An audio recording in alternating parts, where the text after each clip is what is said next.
Selanjutnya kita simak informasi terpopuler situs cnbcindonesia.com yang menjadi sorotan pasar keuangan dalam Hot News. Kita ke informasi yang pertama. Presiden Prabowo Subianto melantik 3 pejabat karir sebagai menteri pada Kabinet Merah Putih Prabowo Gibran untuk periode 2024-2029. Pertama, Presiden Prabowo Subianto menunjuk Budi Santoso sebagai Menteri Perdagangan atau Mendak di Kabinet Merah Putih. Adapun penunjukan Budi menjadi Mendak atas rekomendasi Mendak sebelumnya Zulkifli Hasan. Zulhas yang kini menjabat sebagai Menteri Koordinator Bidang Pangan mengungkapkan alasan dirinya merekomendasikan Budi Santoso kepada Presiden Prabowo. Zulhas menyebut sebelumnya belum pernah ada Mendak yang diangkat langsung dari pejabat karir atau PNS Kemendak itu sendiri.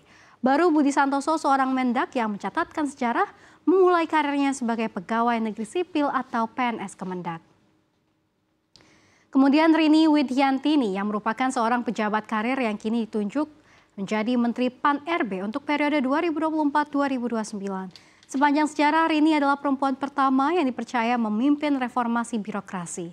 Terakhir ada Menteri Lingkungan Hidup dan PPLH, Hanif Faisal Nurofik, yang tercatat berasal dari pejabat karir di bidang kehutanan. Karir Hanif Faisal dimulai di bidang kehutanan melalui ikatan dinas di Departemen Kehutanan dengan mengikuti program Forest Ranger atau Wirawana Kementerian Lingkungan Hidup dan Kehutanan KLHK.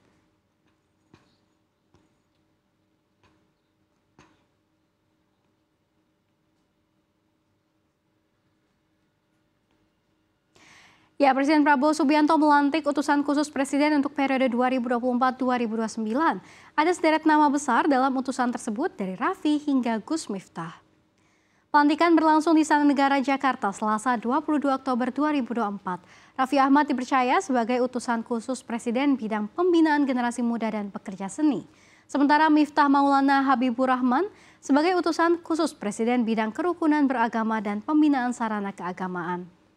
Adapun sejumlah utusan lainnya yang dilantik diantaranya Muhammad Mardiono, utusan khusus Presiden bidang ketahanan pangan, H. Setiawan Ikhlas, utusan khusus Presiden bidang ekonomi dan perbankan, KH Miftah Maulana Habibur Rahman sebagai utusan khusus Presiden bidang kerukunan beragama dan pembinaan sarana keagamaan, Raffi Farid Ahmad, utusan khusus Presiden bidang pembinaan generasi muda dan pekerja seni, Ahmad Rida Sabana sebagai utusan khusus Presiden bidang usaha mikro, kecil, dan menengah, ekonomi kreatif dan digital.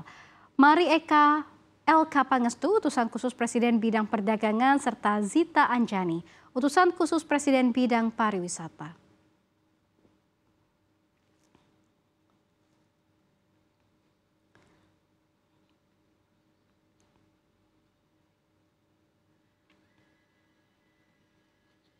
Beralih ke Hot News dari mancanegara, Presiden Amerika Serikat Joe Biden memberi respons soal kebocoran dokumen pemerintahannya yang menguraikan penilaian intelijen terkait persiapan Israel untuk menyerang Iran, yang menyampaikan kekhawatiran dengan diketahui bebasnya data intelijen itu. Hal ini ditegaskan juru bicara Gedung Putih John Kirby Senin waktu setempat. Ia mengatakan Washington tidak yakin bagaimana dokumen itu bisa diunggah di platform media sosial Telegram minggu lalu. Ia pun mengatakan tidak jelas apakah berkas tersebut bocor atau diretas. Sebelumnya, Israel secara luas diyakini tengah mempersiapkan serangan terhadap Iran, di mana Teheran telah berjanji untuk menanggapi setiap serangan baru. Biden sempat mengatakan mengetahui bagaimana rencana itu pekan lalu, meski enggan menjelaskannya lebih lanjut.